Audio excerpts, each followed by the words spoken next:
عرب کی فتوحات ہوئیں. اب جب فتوحات ہوئیں تو اور کلچرز آئے کہ نہیں؟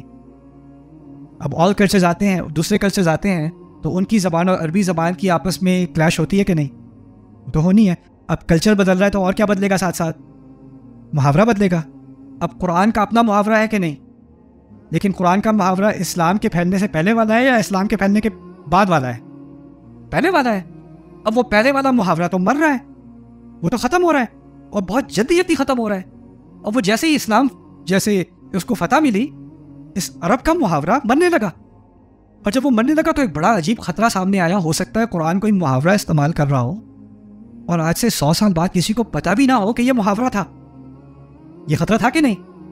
تو جس طرح ایک کیمپین ہوئی تھی نا کہ ہمیں حدیث جمع کرنی ہے, اور ایک کیمپین ہوئی تھی کہ ہمیں آثار جمع کرنے ہیں, اسی طرح ایک کیمپین ہوئی تھی ہمیں عربی زبان کا اصلی محاورہ جمع کرنا ہے.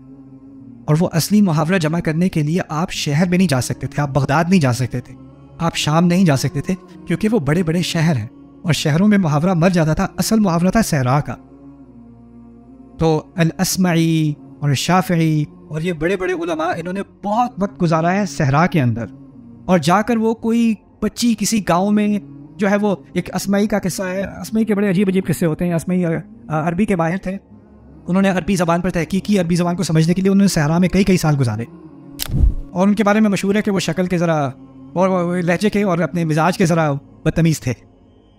تو وہ کسی کے گھر میں گئے, کہتے ہیں خود ہی لکھتے ہیں, کسی کے گھر میں گیا, کسی نے مجھے دیکھا کہ میں وہاں سے نہیں ہوں, قبیلے سے, گاؤں سے نہیں ہوں, تو انہوں نے مجھے اپنے گھر میں بلا لیا. تو مجھے اس کے بارے میں زیادہ تو یاد نہیں, مجھے یہ یاد ہے کہ میں نے اس سے بدصورت انسان کبھی نہیں دیکھا, اس کے بارے میں کہتے ہیں. لیکن اس نے مجھے اپنے گھر میں بلا لیا. میں گھر میں گیا تو اس کی بیوی نے مجھے سلام کیا, تو میں نے ایک نظر دیکھ کر نیچے دیکھا, کیونکہ میں نے اس سے کبھی کوئی خوبصورت عورت نہیں دیکھی, اور میں نے استغفار کی.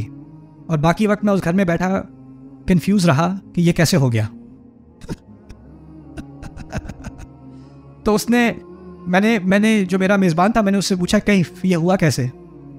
تو اس کی بیوی ہنسنے لگی, کہتی ہے عسى ان احسن الى ربی وانا جزاؤه وعسى ان اسأت الى ربی وهو جزائی. ہو سکتا ہے کہ یہ اپنے رب سے بہت اچھا تھا اور میں اس کی جزا ہوں, یا یہ بھی ہو سکتا ہے کہ میں اپنے رب سے بہت بری تھی اور یہ میری جزا ہے.